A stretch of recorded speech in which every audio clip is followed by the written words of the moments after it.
Hello everyone, আমি হালদির আবার পরের দিনের ভিডিও নিয়ে চলে আসলাম। তো আজকে সকাল সকাল দেখো বর বেরোচ্ছে বউ আনতে আমার সিঙ্গুর থেকে, তাই সকাল সকাল বেরিয়ে যাচ্ছে।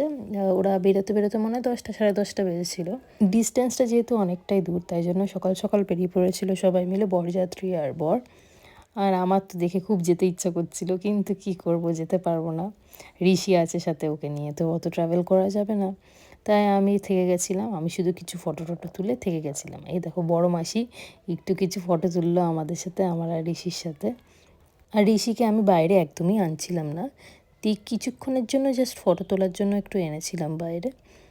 আর এই যে এখন সানিদার বরণ চলছে, বেরোনোর আগে মনে হয় বরণ করে মারা, তারপরে মাসিরা।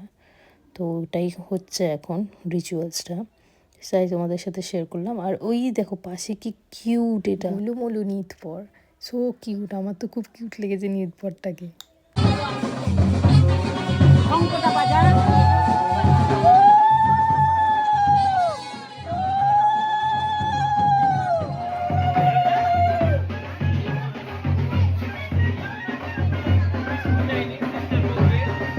এখন বিয়ে বেরোবে,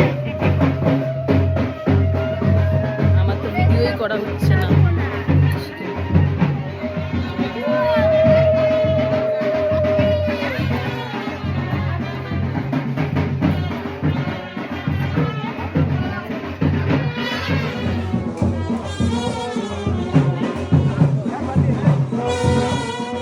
আর এই দেখো ঋষিকে নিয়ে মা দাঁড়িয়ে আছে। আমি যেহেতু রেডি সেডি হয়ে এসেছি একটু ফটো শটো তুলবো বলে, তাই মা ওকে ধরেছে ঋষিকে, আর আমি ততক্ষণ একটু ফটো ভিডিও করছিলাম। তো বাড়িতে থাকবো হচ্ছে আমি, মা, ঋষি আর মাসি। তো আমরা 3জন থাকবো, সাথে সবথেকে বড় মেম্বার ঋষি। তো আমরা টোটাল 4জন থাকবো বাড়িতে।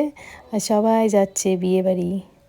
টাটা সবাইকে, টাটা বলতেও আমার কষ্ট লাগছে, কারণ কি আমি যেতে পারছি না তাই। আর এই যে মাসি আর মিশুর সাথে সানিদার ফটোটা আমার খুবই কিউট লাগলো এই মোমেন্টটা, তাই আমি ক্যাপচার করলাম। আর এই দেখো ঋষি অবাক হয়ে সানিদাকে দেখছে যে কি পড়েছে এটা।